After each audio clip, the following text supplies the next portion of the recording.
Hey, welcome to week 3 of our spring spiritual journey, Our Suffering, His Sovereignty. Has anyone ever read the stories in Scripture and just thank God that you're living in the 21st century instead of that time period? And in America, no less. You see, God told Abraham to pack up and move Sarah and a baby when she was 90. Noah had to build a boat the size of a football field. Moses had to confront Pharaoh and lead a group of angsty people across a sea and through the wilderness. Following God meant Joseph got shoved down into a well, trafficked, and falsely accused of a felony and then thrown into prison. And that's not to mention Andrew, James, Peter, even Paul. For Paul, it meant some jail time. You see, clearly, faith often necessitates some struggle. That struggle may look a bit different for us these days, but it's no less factual. Jesus said it in Luke 9:23 and 24. He said, "If anyone would come after me, let him deny himself, take up his cross daily, and follow me. For whoever would save his life will lose it. But whoever loses his life for my sake will save it." Following Jesus involves risk and sacrifice. But the kind of faith that takes risks to join God and His purposes always ends in eternal reward. God's refuge is always worth the risk, and we find God's refuge in the struggle, even here on earth. Never do we lean into the knowledge of God more than when we're afraid of what's going on in the world. That's Joseph's story. Like we've been learning about in our sermon series, Joseph was faithful. He was learning that God works in the waiting. He was learning that people will fail us, but God never does. He was learning that people forget about us, but God never forgets. God is our refuge in every circumstance. That is also the story of Psalm 91. Psalm 91 goes like this. It says, "He who dwells in the shelter of the Most High will abide in the shadow of the Almighty. I will say to the Lord, my refuge and my fortress, my God in whom I trust. For He will deliver you from the snare of the fowler and from the deadly pestilence. He will cover you with His pinions, and under His wings you will find refuge. His faithfulness is a shield and a buckler. You will never fear the terror of the night or the arrow that flies by day, nor the pestilence that stalks in darkness, nor the destruction that wastes at noonday. 1,000 may fall at your side, 10,000 at your right hand, but it will not come near you. You only look with your eyes and see the recompense of the wicked, because you have made the Lord your dwelling place, the Most High, who is my refuge. No evil shall be allowed to befall you. No plague come near your tent, for He will command His angels concerning you to guard you in all your ways. On their hands they will bear you up, lest you strike your foot against a stone. You will tread on the lion and the adder, the young lion and the serpent you will trample underfoot. Because He holds fast to me in love, I will deliver him. I will protect him because he knows my name. When he calls to me, I will answer him, and I will be with him in trouble. I will rescue him and honor him. With long life, I will satisfy him and show him my salvation. We don't know for sure the context of this psalm. It could be that Israel's armies were heading into battle. We don't know for sure who the author was either. We know that he had some fears, maybe dangerous animals and disease, uncertainty, and the threat of deadly enemies. The person who wrote these words may have been the person leading the troops in a battle, but regardless of the author or the exact situation, Psalm 91 is a psalm of trust. In danger and uncertainty, like Joseph faced in prison, God is our refuge. That means He is our protection.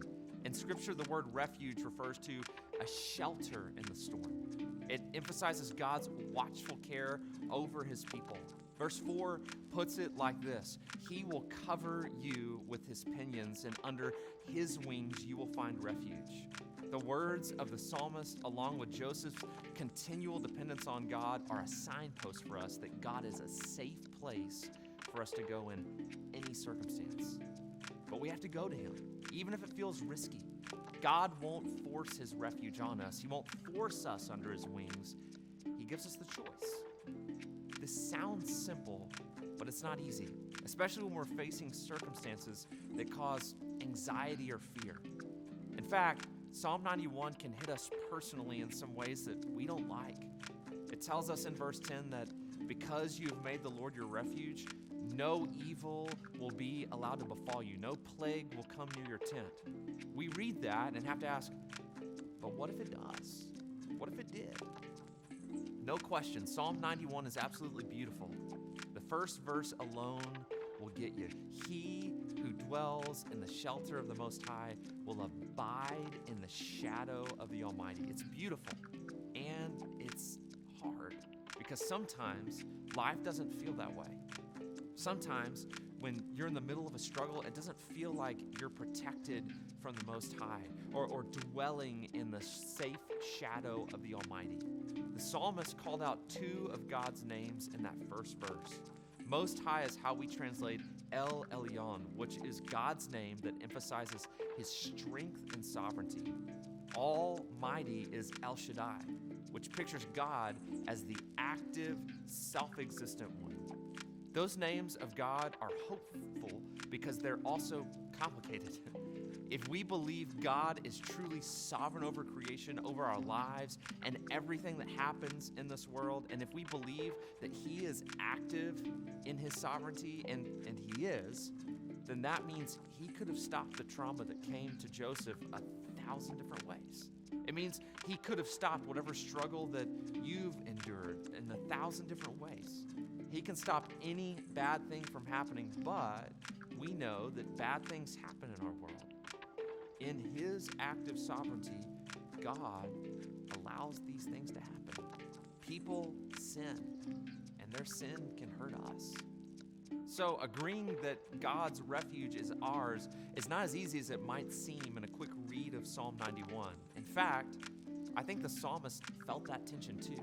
Look at verses 2 and 3. He wrote, I will say to the Lord, my refuge and my fortress, my God in whom I trust. For he will deliver you from the snare of the fowler and from the deadly pestilence. And then the psalmist continued that way for the next 10 verses. He was talking to himself. He was motivating himself. He was telling himself what he needed to do was to face his fears in faithfulness. But in that moment of our struggle, those words can seem kind of hollow compared to reality. What if harm does come to you? What if the arrow that flies by day hits you right in the heart? What if pestilence actually does reach you? What if the plague does come into your tent? What if instead of trampling on the serpent, it seems as though the serpent has bitten you? Stick with me because we'll get to a better place in the text, and I'm about to share that, but I think it's important to call attention to the struggle because I know I'm not alone with those kinds of questions. Look back at verse 14. After the psalmist finished making his declaration about how no harm will come to him and everything would be fine because he trusted God, there's a shift. In verses 14 through 16, God becomes the speaker because he says, because he holds fast to me in love, I will deliver him. I will protect him because he knows my name. When he calls to me, I will answer him. And I will be with him in trouble. I will rescue him and honor him. With long life, I will satisfy him and show him my salvation. Our protection comes in knowing God's name. Our protection comes in knowing who he is. Our protection comes in him, the Most High, El Elyon, the Almighty, El Shaddai. Our protection is in his sovereignty and his strength.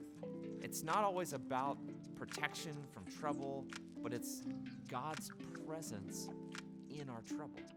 It's God's rescue, honor, contentedness, and most of all, his salvation. Think again about Joseph. He for sure had fears when he was put in prison and left there indefinitely. Over his fears, though, he knew God is El Elyon and El Shaddai. Joseph probably told himself some of the same things that the psalmist did. I will say to the Lord, my refuge and my fortress, my God in whom I trust, for he will deliver you. Because you have made the Lord your dwelling place, the Most High, who is my refuge, no evil shall be allowed to befall you. No plague come near your tent. And God answered him like he answered the psalmist. Because he holds fast to me in love, I will deliver him. I will protect him because he knows my name. When he calls to me, I will answer him, and I will be with him in trouble. I will rescue him and honor him. With long life, I will satisfy him and show him my salvation. Joseph's protection was 100% God's sovereignty and strength. He is actively working all things together for the good of those who love him and are called according to his purpose, like Paul talks about in Romans 8:28. This is what Scripture and personal experience teach us. What you believe about God affects how you respond to fear, whether you will turn to him as your refuge or push him aside as you stumble around the dark. I heard a popular theologian once say, God is always doing 10,000 things in your life, and you may be aware of 3 of them. God is working on our behalf for our good. So the words of the psalmist spoke in verses 3 through 13 are absolutely correct. He was saying he wouldn't be afraid when everything around is crazy because he knew who God was. And we can know that and trust in God the same way this week.